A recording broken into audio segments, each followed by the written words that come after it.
hungry? Because ako kanina pa. So why don't you join me for another yummy IG stories of Portia at Home? Quick and easy recipes you can make at home. Now, I'm pretty sure you guys love hot dogs, be it in between buns, with your mayo and your ketchup, with mustard and a little bit of pickle relish. And in my case, I love it with sauerkraut. Or, as simple as a corn dog. I know we all love it. But I am making a hot dog sandwich, a different version of hot dog sandwich that I'm pretty sure you've already tried. But the difference is, I think yung sa'kin mas malasa. So today I am making a chili con carne hot dog sandwich. It is easy, it is juicy, it is meaty, and it also got a kick. And it's really easy to make lang ha. You will only need a few spices, such as your chili powder, your cumin, and your paprika. And these spices will actually make your chili con carne taste like the classic Mexican chili con carne.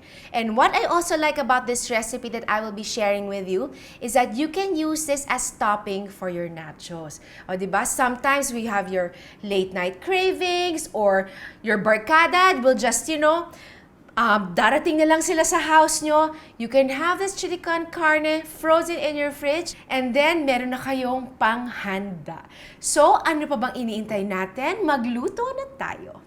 You will need 1 kilo of ground beef, 4 teaspoons of chili powder, 2 teaspoons of paprika, 2 teaspoons cumin, 2 beef cubes, 2 teaspoons white sugar, 4 tablespoons tomato paste, 2 cans of your red kidney beans, juice included, 6 cloves of garlic, we're gonna mince it, 2 red onions, we're gonna chop, 2 cans of your stewed tomatoes, your olive oil, hot dog buns, frankfurters, mayo, and eggs. So guys, let's begin. Like I always tell you, you always have to choose really good ingredients, okay? So at first, I'm gonna start with my olive oil. So I think I'm gonna drop in about 2 to 3 tablespoons of oil. And I am gonna drop in my onions and my garlic.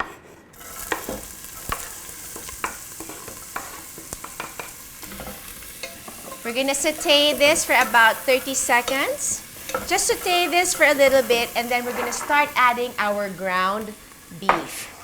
Ito na naman tayo, ang bigat ng gamit ko. So, this is my ground beef. This is 1 kilo. Okay. Now, we're just gonna cook this. Now, this recipe of mine can actually serve about 8 to 10 people of hot dog sandwiches, ha? Plus, meron pa kayong pang nachos.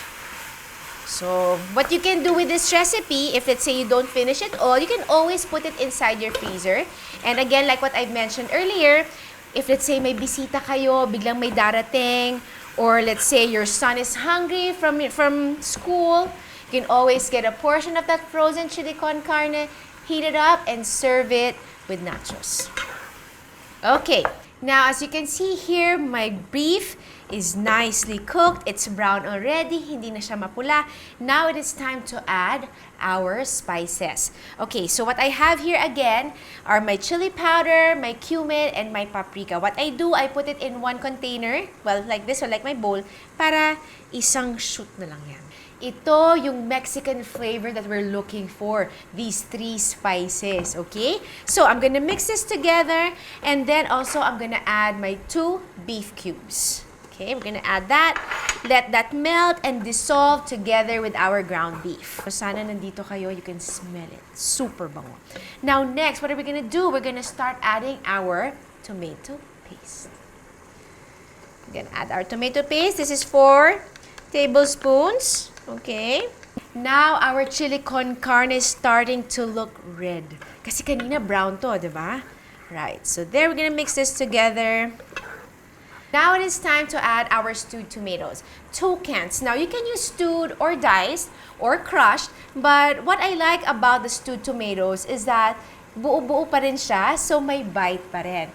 And again, like what I mentioned to you kanina, di ba? Always choose the best ingredients. And I actually have a favorite of mine because the stewed tomatoes have Italian herbs with it already. So again, that is another layer of flavor we're adding on to our chili con carne. So we're gonna add that in. I actually am using 1 stewed tomato and a can of diced tomato, so that's okay. Right? Now we're gonna help crush it a bit. Kasi you don't want naman to eat one entire whole tomato, di ba? Mahirap yun! Mahirap yun! Okay, so we're gonna mix this together. Look at that. It looks so juicy and moist. Tingnan natin yung sauce natin. Ako, napakasarap. Guys, make this at home. Now guys, if you will notice, I did not add salt or pepper in my recipe. Why? I will explain to you why. See? Even with just the chili, the paprika, and the cumin, sobrang malasa na siya. Alright? And now, it's time to add our red kidney beans. So, red kidney beans. Now, we're gonna include the juice. Don't throw out the juice. Right? And then, we're gonna mix this together. Pakasarap niyan. Guys, imagine eating your hot dog sandwich and then yung sauce nito will drizzle down your hands. Nako, it's gonna be really messy, but it's gonna be really, really good. So after the kidney beans, I have here my 2 teaspoons of sugar. It is best to try your dish if you will really need to add sugar. Now, depende kasi yan. There are some stewed tomatoes that are very maasim. There are some na hindi. Or because of the tomato paste, it will really make your dish maasim. Now, the sugar is what will balance your flavor. Okay? So, for me, I'm gonna add 2 teaspoons of my sugar. And that's it. We're just gonna let this simmer for 20 minutes in low fire. So guys, I've already pan toasted my hot dog bun. And I am gonna spread some mayo on both sides.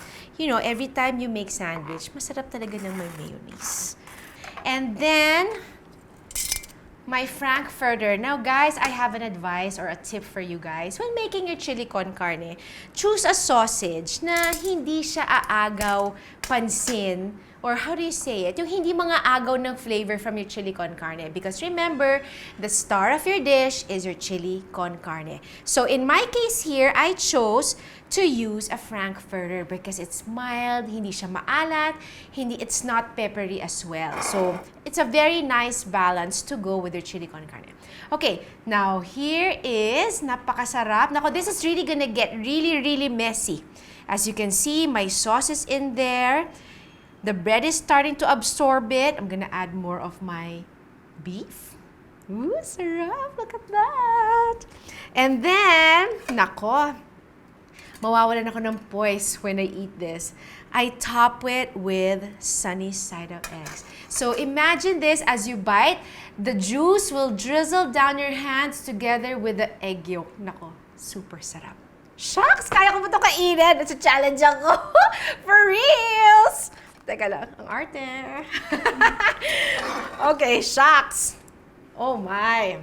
Laki. But this is really, really good. This is a bestseller actually in Rustic Mornings. So, ayan ha. I shared to you my recipe sa restaurant. Ang init. One more. Messy. Oh my God.